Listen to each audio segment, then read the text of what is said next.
এইটা বাঘের পা? হ্যাঁ, এই যে বাঘের পা, এই তো বাঘের পা। এত বড় বড়? এই তো, হ্যাঁ এই যে দেখুন, হ্যাঁ, এইটা হচ্ছে বাঘের পা। দেখুন বন্ধুরা। হ্যাঁ, না না, বাঘকে আমি এইখানে দেখিনি। পুকুর এরকম করে লাফায়, দারুণ করে এরকম করে লাফায়। ও আচ্ছা। আজ থেকে ঠিক 3 মাস আগে যখন প্রথম হাইলাইটস হয় যে শ্রীধরনগর গ্রাম পঞ্চায়েতে বাঘ এসছে, তার এটাই ছিল মেন পয়েন্ট। এই যে জায়গাটা পুরোটা ঘিরে দেওয়া আছে, এখানেই প্রথম এই সামনে নদী বাঁধ, এই নদী বাঁধ টপকে কিন্তু এরা কিন্তু জল খেতে এসেছিল, মানে যেটা এখানকার স্থানীয়রা দেখে প্রথম তারা জানিয়েছিল গ্রামবাসীকে। ফার্স্টে দেখেছিল এখানে স্থানীয় লোক একজন কাজ করছিল, সেই দেখেছিল, দেখে তারপরে দুজনকে ডেকে দেখাচ্ছে, তারা দুজন দেখে, মোট 3 জনে দেখেছে। দেখার পরে এইখানে সামনে নদী বাঁধে সেখানে শুয়েছিল, ও সঙ্গে সঙ্গে ওইখানে লেবে গেছে।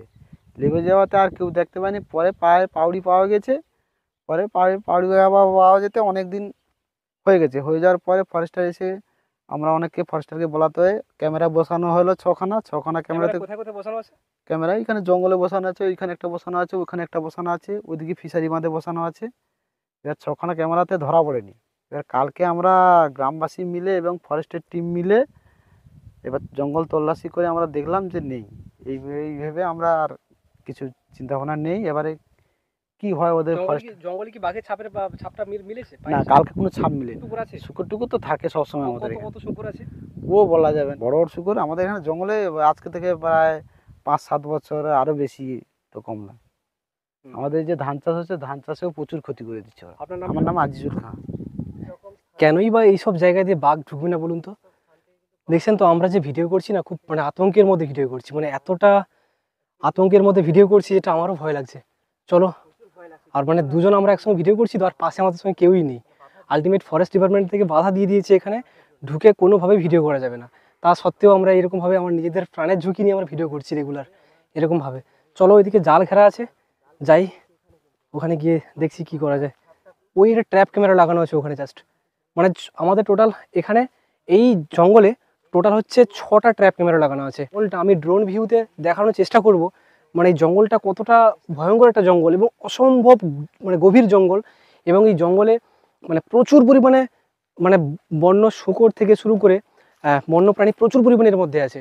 আর আমাদের দাদু ঠাকুর দ্বারা যখন আমাদের সুন্দরবনে আসে, তখন তারা যেমন বাঘকে ভয় দেখানোর জন্য যেমন আগুন জ্বালিয়েছিল, ঠিক সেরকমই এখানেও তাই মানে জ্বালিয়েছিল, তার যে সেই ছাইগুলো পড়ে আছে এখানে। নমস্কার বন্ধুরা, কেমন আছো তোমরা সবাই? আশা করি ভালো আছো। সুন্দরবন থেকে বলছি আমি সুব্রত সামন্ত, আর তোমরা আছো সময়ের ক্যানভাস সোশ্যাল মিডিয়া প্ল্যাটফর্মে। বন্ধুরা, এই মুহূর্তে আমি দাঁড়িয়ে আছি আমাদের পাথর প্রতিমা ব্লকের অন্যতম একটা গ্রাম পঞ্চায়েত, যার নাম শ্রীধরনগর গ্রাম পঞ্চায়েত। আমি এখন সেখানে দাঁড়িয়ে আছি।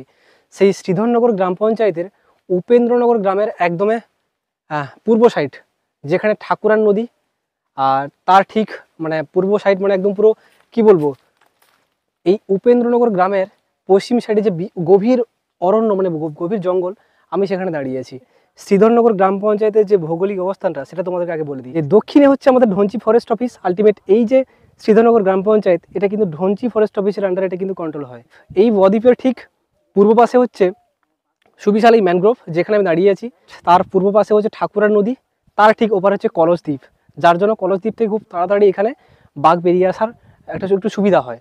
আর এই যে দ্বীপটা, এই দ্বীপের ঠিক পশ্চিমে আছে হচ্ছে জগদ্দল নদী, ঠিক উত্তর পাশে আছে হচ্ছে শিবুয়া নদী। এই একটা ক্যামেরা লাগানো আছে দেখতে পাচ্ছ, কারণ ক্যামেরার ওই দিকে আমি যাচ্ছি না, কারণ কোথায় আবার কি হবে। আলটিমেট আমি ফাইনালি সেই জায়গায় দাঁড়িয়েছি যেখানে জাল দিয়ে পুরোটা ঘিরে দেওয়া আছে, মানে পুরোটা একদম জাল দিয়ে ঘিরে দেওয়া আছে, যাতে বাঘ এখান থেকে লোকালয়ে টপকে যেতে না পারে।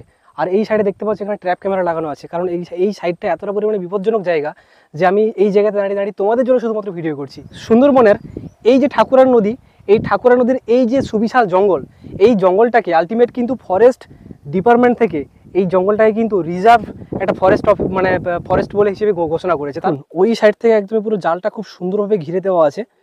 টোটাল একদমই লোকাল এরিয়া থেকে শুরু করে একদম জঙ্গল অবধি পুরোটা ঘিরে দেওয়া আছে, যাতে বাঘ কোনোভাবেই লোকাল এরিয়াতে না পৌঁছতে। এই দেখতে পাচ্ছেন, এই সাইডটাতে হচ্ছে পুরোটা হচ্ছে জাল দিয়ে ঘেরা আছে। আর এই সাইডটাতে দেখো, জাস্ট সামনে নদী বাউন্ডারি, আর এই সাইডে লোকালয়। মানে মানুষের আতঙ্কে থাকার একটা সব থেকে বড় হচ্ছে একটা মানে কারণ হচ্ছে এটাই। এই জালটাতেও হাত দিতে যেমন কারণ ভয় ভয় লাগছে যেন, মানে এই জাল কি কোনোভাবেই কি বাঘকে টেকানো যাবে? আমাদের তো 12টা করে মাছ থাকে, বেশিরভাগ সময় এই এই এই সময়টা কেন চলে আসে? বিগত ৩-৪ মাস ধরে এরকম ঘটনাগুলো আমরা দেখতে পাচ্ছি। তার অন্যতম কারণ হচ্ছে এটাই যে সুন্দরবনের এই যে আমরা যে শ্রীধরনগর গ্রাম পঞ্চায়েতে দাঁড়িয়ে আছি, এটা হচ্ছে আমাদের সুন্দরবনের সবথেকে দক্ষিণাঞ্চলে একদম শেষ প্রান্ত যেখানে মানুষ বসবাস করে। জাস্ট যার ওপারে আর কোনো মানুষ বসবাস করে না। টোটাল যে পুরো ল্যান্ড যেগুলো যে কটা আছে টোটাল সবটাই কিন্তু ফরেস্ট ডিপার্টমেন্ট থেকে সংরক্ষণ করে রাখা হচ্ছে একটা মানে দ্বীপ যাকে বলি আমরা, সেগুলো ফরেস্ট ডিপার্টমেন্ট এটাকে কন্ট্রোল করে। এবার একটা জিনিস আমি আপনাদের বলি যে এই যে জায়গাটা, এই জায়গাগুলো অ্যাকচুয়ালি কি হয়, সুন্দরবনের যে যে প্রাণী মানে যে বন্য শুয়োর হতে পারে, হরিণ হতে পারে, সেটা বন বিড়াল হতে পারে, শিয়াল হতে পারে, তাদের অবাধ বিচরণ কিন্তু এই জায়গাগুলোতে আছে। এবার একটা জিনিস আমি আপনাদের বলি যে শীতকালে তাহলে কেন চলে আসে? তার কারণটা হচ্ছে এটাই, শীতকালে নদী কিন্তু ছোট হয়ে যায়। ছোট হয়ে যায় কথার অর্থ হচ্ছে নদী এমনিতে শান্ত থাকে, আর শীতকালে জল কিন্তু বর্ষার মতো এত মানে সবসময় জোয়ার ভাব সেটা থাকে না। তার উপর হচ্ছে যেহেতু উত্তরের হাওয়া আসে, বরফের ঠান্ডা হাওয়া থাকে, নদী অনেকটাই শীতল থাকে, যেটা দক্ষিণের হাওয়া হলে সমুদ্রের ঢেউয়ে একটা প্রাধান্য থাকতো। এই যে কারণগুলো, এগুলোর জন্য কিন্তু বাঘ একটা জায়গা থেকে আরেকটা জায়গাতে চলে আসে। এটা ১ নম্বর কারণ হতে পারে। ২ নম্বর কারণ আমি আপনাদের বলি, সেটা হচ্ছে এটাই, প্রতিনিয়ত আমরা যারা সুন্দরবনবাসী যারা আছি তারা প্রতিনিয়ত কিন্তু আমরা জানি যে প্রতিনিয়ত আমরা আমফান, বুলবুল, আয়লা, ইয়াসের মতো বড় বড় মানে তাণ্ডবের সম্মুখীন হই। আজকের আমরা এখানে বসবাস করি, আমাদের যদি এরকম ক্ষয়ক্ষতি হয়, তাহলে জঙ্গল যেখানে একদম সরাসরি আপনি যদি একটুখানি এই কলস, বিজেড়িয়া বা এই যে পাশাপাশি যে কটা সংরক্ষিত ম্যানগ্রোভ আছে এখানে যদি আপনি যান, প্রচুর পরিমাণে ম্যানগ্রোভ এখানে ক্ষয়ক্ষতি হয়। তাহলে আপনি একটা জিনিস ভেবে দেখুন যে এই যে জায়গাগুলো যখন ক্ষয়ক্ষতি হয় তখন বাঘের যে তারা যে থাকবে, সে থাকবে কোথায় তারা? ফলে আমরা তো জানি খুব ভালোভাবেই যে আমরা সেই বাস্তুতন্ত্র পড়েছি, খাদ্য জাল পড়েছি, এগুলো পড়েছি আমরা। তাহলে বাঘ সে যে একটা যে শিয়ালকে খাবে, সে একটা যে মানে একটা বন বিড়ালকে খাবে, তারাও ঠিকঠাক থাকতে পারছে না, তাহলে সেদিন আর বাঁচে সেটাকে খেয়ে বাঁচবে কী করে? ফলে তারা কিন্তু একটা দ্বীপ থেকে আরেকটা দ্বীপে এই জন্য তারা সাঁতরে চলে আসে। আরেকটা কারণ আমি তোমাদেরকে বলে দিই, সেটা হচ্ছে এটাই যে আপনারা জানেন আমি এর আগে একটা ভিডিও করেছিলাম কুমির শুমারিকে নিয়ে। আমি অবশ্যই এটাকে পরে একটা আপডেট দেবো এটাকে নিয়ে। এবারে রিসেন্ট কদিন আগে বাঘ শুমারি হয়েছিল। এই যে ট্র্যাপ ক্যামেরাগুলো দেখালাম, এই ট্র্যাপ ক্যামেরাগুলো কিন্তু জঙ্গলে বসিয়ে এভাবে বাঘ শুমারি করা হয়। এটা যেমন বাঘের গতিবিধি, বাঘটা আছে কিনা এটা দেখার জন্য বসানো হয়েছে 6টা ক্যামেরা। এটা কিন্তু পুরো প্রত্যেকটা জায়গাতে তখন ক্যামেরা বসানো ছিল, প্রচুর বাঘকে কিন্তু এভাবে গণনা করা হয়েছিল। তো আমরা দেখেছিলাম যে বাঘের সংখ্যা কিন্তু আগে থেকে অনেকটা বেড়েছে। এবার বাঘের সংখ্যা যদি বেড়ে যায় তাহলে তাদের একটা তো বেঁচে থাকার বা খাদ্যের একটা সংকট দেখা দেয়, তার জন্য তারা এখানে কিন্তু চলে আসে। এইবার একটা ইন্টারেস্টিং জিনিস আমি তোমাদের দেখাই, যখন একটা বাঘ যখন এখানে চলে আসে, এই যে এটাকে পুরোটা একদম পুরো যেটা জাল দিয়ে পুরোটা ঘিরে দেওয়া আছে, এবার যখন দেখবেন যে এখানে তো খাওয়ার পরে তারা কোথায় তারা জল খেতে যাবে? যখন জল খেতে যাবে ঠিক তখন তাহলে তাকে গ্রামের যে মিষ্টি পুকুর তার ব্যবহার নিতে হয়। তখন টুক করে এই যে আপনারা দেখতে পাচ্ছেন এই যে জাল ঘেরা আছে, এইটাকে ক্রস করে ধরুন আমি এই মুহূর্তে বাঘ হয়ে গেলাম, টুক করে আমি জঙ্গল থেকে বেরিয়ে আসলাম, এবারে এখানে আমি আসার পর এখানে জল খেয়ে নিলাম, এখানে জল খেলাম। এই যে আমি জল খেতে আসলাম, এখানকার স্থানীয় মানুষরা দেখে বুঝতে পারলো যে তারা এখানে মানে জল খেতে আসে। এবার সেটা আমি দেখবো ওখানে গিয়ে, বাঘের যদি কিছু ছাপ পাই এবং স্থানীয় মানুষদের সঙ্গে কথা বলবো, অবশ্যই তোমাদের সঙ্গে সেটাকে শেয়ার করবো। তোমরা অবশ্যই পাশে থাকো। ভিডিওটা হয়তো একটু বড় হচ্ছে, কিন্তু অনেকটা রিস্ক নিয়ে ভিডিওটা করছি, কারণ এই মুহূর্তে টোটাল কোনো ফরেস্ট অফিসার আর নেই। ক্যাম্প আলটিমেট এখানে কিন্তু এই বাঘটা এই যে মানে এখানে যে অস্থায়ী যে ক্যাম্প, যেহেতু এটা ধনচি ফরেস্ট অফিসার আন্ডারে এটা কন্ট্রোল হয়, ফলে এখানে পাশাপাশি কোয়েমুড়ি কিংবা এখানে পাশাপাশি যে মইপিট মানে যে ফরেস্ট রেঞ্জার আছেন তারাও কিন্তু রেগুলার মানে হেল্প করছেন, সাপোর্ট করছেন। এবং প্রতিনিয়ত ফরেস্ট রেঞ্জের যে অফিসার যারা আছেন তারা কিন্তু রেগুলার কিন্তু এখানে আসেন, এবং এখানে আসার পরে তারা কিন্তু রেগুলার নিয়মিতভাবে পেট্রোলিং করেন, বোম্বিং করছেন। এটা নদী বাঁধ পুরোটা দেখতে পাচ্ছ, একদম পুরোটা জাল দিয়ে সুন্দরভাবে ঘিরে দেওয়া আছে। আর এই সাইডে জাস্ট এই যে দেখতে পাচ্ছ এরা হচ্ছে বসবাস করছে এখানে। এরা কিভাবে আছে এবং নিয়মিত আতঙ্কের মধ্যে আছে কিনা সেগুলো আমরা ওখানে যাচ্ছি, অবশ্যই তারা তো আতঙ্কে থাকবে। আবার এটাও ঠিক যে সুন্দরবনের এই সাইডে যারা বসবাস করে তাদের অনেকটা তাদের সাহস বেশি, কারণ তারা প্রতিনিয়ত তারা এভাবে লড়াই করে তারা বেঁচে আছে। এখানে এত পরিমাণে মানে খাওয়ার আছে, বড় বড় বন্য শুয়োর থেকে শুরু করে, বনবিড়াল থেকে শুরু করে, শিয়াল থেকে শুরু করে এত বড় বড় পরিমাণে খাওয়ার আছে, যেটা বাঘ দিব্যি অনায়াসে খেয়ে ভালোভাবে জীবন কাটাতে পারবে। তাকে আর কলসে ফিরে যাওয়ার কোনো দরকার হবে না, বা হয়তো সেই একটা খাবারকে তার বাকি বাঘেদেরকে শেয়ার করার মতো দরকার পড়বে না। পায়ের চাপটা কোন দিকে আছে?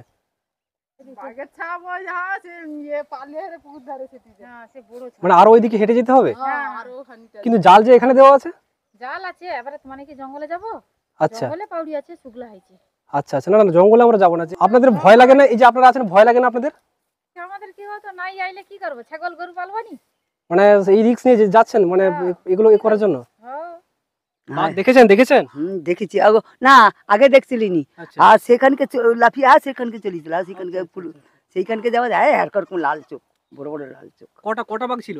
আয়া কটা বাঘ ছিল? একটা বাঘ আছে, তার বাচ্চা হয়েছে। বাচ্চাকেও সঙ্গে করে নিয়ে এসে, তাই তো? হ্যাঁ। আচ্ছা আচ্ছা, বাট এটা কতবার এসছে এখানে? না এক আধবার এসছে? না না, আগে আসতে পালিতায়, এবারে আইসা 5-6 মাস আছে। আর একেবারে হাল্লা তানকে দরকে চলে যায়।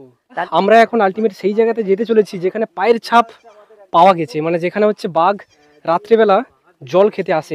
সেখানু বম ফুটে উঠে আসছে। আচ্ছা আইসা কোনে সৌসা নামি যাইছে, নামি যায় আর এই কোনে যে আছে এই কোনকে যায়নি, এই কোনকে যায়নি।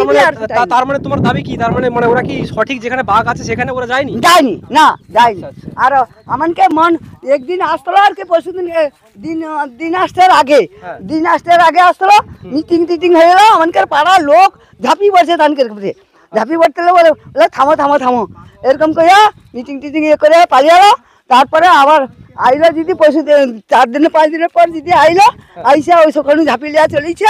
তারপরে আর বাঘকে দেখাইনি। তোমার কি মনে হয় যে জাল টালগুলো যে ঘিরে দেওয়া হয়েছে, হ্যাঁ। এতে কি বাঘ আটকানো সম্ভব হবে? না। তাহলে কি করতে চাইছো? মানে কি কইছিল বেড়া টেড়া করতে কইছিল, সে বেড়া টেড়া করে বেড়াটা যদি পুরোটা করে দেওয়া যায়, হাফ করে দেওয়া আছে, যদি পুরোটা করে দেওয়া যায় তাহলে কোনো সমস্যা হবে? শুনু আইসে নাই আইসে বাঘ তো 22 হাতে লাভ হয়। আচ্ছা। আর সে আইসবে না আইসবে কে জানি এত। ও, তার মানে বুঝতে পারছেন, মানে এখানকার যে মানুষরা, এই যে আমি যে ঠাম্মার সঙ্গে কথা বলছি, মানে এতটা পরিমাণে কষ্টের মধ্যে আছেন, মানে কষ্ট বলাটা ভুল হবে, আতঙ্কের মধ্যে আছেন। সেটা কিন্তু আমরা মানে এখানে প্রত্যক্ষ না আসলে এগুলো বুঝতে পারতাম না। এই যে রাস্তাতে যাচ্ছ, হেঁটে যাচ্ছ আমার সঙ্গে, হ্যাঁ তুমি এটাতে সন্ধ্যা দিতে যাও রেগুলার? সন্ধ্যাবেলায় সন্ধ্যা দিতে যাও? হ্যাঁ, সন্ধ্যা দিতে যাই, সময় দিতে যাই সকালে। আচ্ছা আচ্ছা, মানে ভাবতে পারছেন, মানে আমি এমন একজন মানুষের সঙ্গে কথা বলছি, মানে যার থেকে প্রপার এই আইডিয়াগুলো নেওয়া যাবে।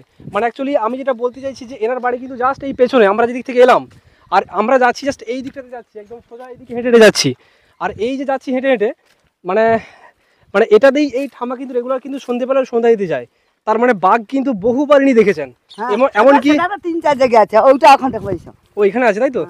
তাহলে চলুন আমরা আপাতত এইখানে আমরা এই যেহেতু, হ্যাঁ চলুন আমরা এখানে ঠাম্মা বলছেন এখানে পায়ের ছাপ পাওয়া গেছে বলে, চলো একটুখানি দেখে নিই পায়ের ছাপটা একটুখানি। এইটা চাপা দেখো, এইটা চাপা। এইটা বাঘের পা? হ্যাঁ, এই যে বাঘের পা, এইটা বাঘের পা, এত বড় বড়? এইটা। হ্যাঁ, এই যে দেখুন, হ্যাঁ, এইটা হচ্ছে বাঘের পা।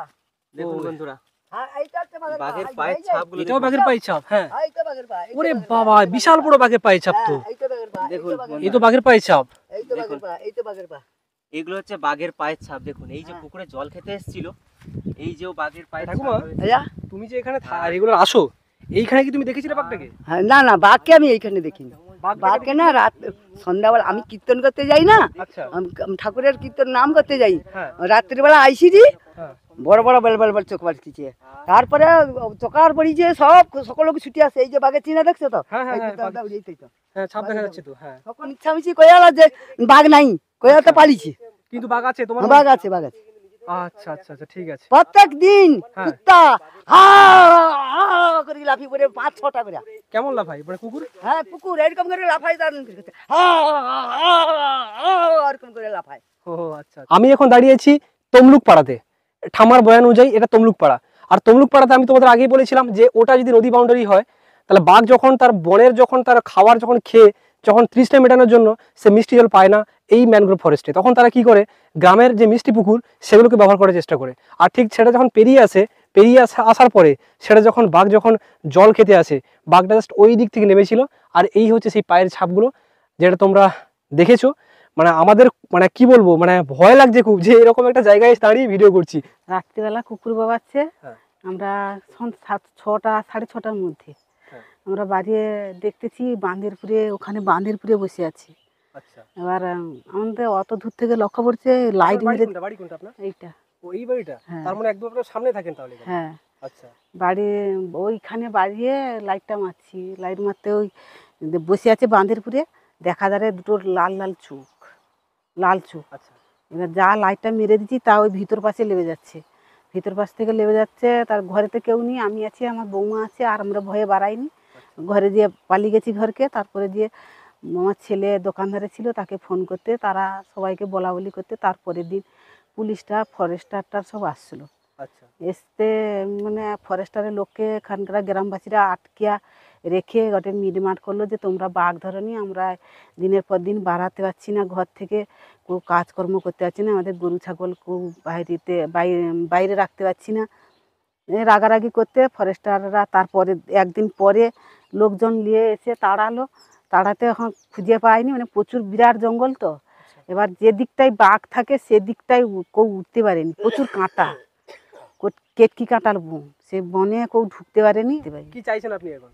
কি চাইছি মানে যে কোনো মুহূর্তে তো বাঘকে বার করতে হবে, বার করলে না করলে আমাদের দেশবাসী সবাই ভয়ে আতঙ্ক রাত হলে কেউ বাইরে বাড়িতে পারিনি। বলছি বাঘ কি কারো ক্ষতি করেছে, আক্রমণ কারো করেছে? না, এখন কোনো মানুষের গরু বা ছাগল গরু বা ছাগল এগুলো কোনো কিছু কিছু করেনি? করতে পারেনি, মানে প্রচুর শোর তো জঙ্গলটায়, প্রচুর শোর, প্রচুর জীবজন্তু ওই জন্য শুকুর শুকুর সেগুলা খাচ্ছে পড়ে আছে। এবার মধ্যিখানে আজ মাঝখানে আগে বড়ার মাথা পেয়েছি, ফরেস্টারটার এসে ছিল দুদিন রাত্রে, শুকরের মাথা পেয়েছে? হ্যাঁ আচ্ছা আচ্ছা। খেয়েছে, শুকর পেয়েছে।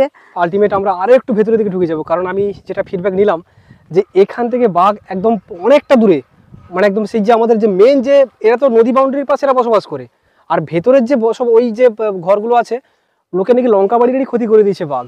তো সেই ভেতরে পাড়াতে একদম এই সাইডে দেখতে পাচ্ছেন এইদিকে রাস্তা থেকে লাইট ফাইট দেওয়া আছে বাঘের জন্য। তো সেই দিকে যাব, ঢুকে গিয়ে সেখানে বেশ কয়েকটা ফিডব্যাক আমরা নেব, দেন ওখান থেকে আমরা ব্লগটা শেষ করে চলে যাব। ওই দেখতে পাচ্ছেন ওই দিকে হচ্ছে দূরে হচ্ছে নদী বাউন্ডারি, আর আমি হচ্ছে মেন পাড়াতে ঢুকে গেছি এখন।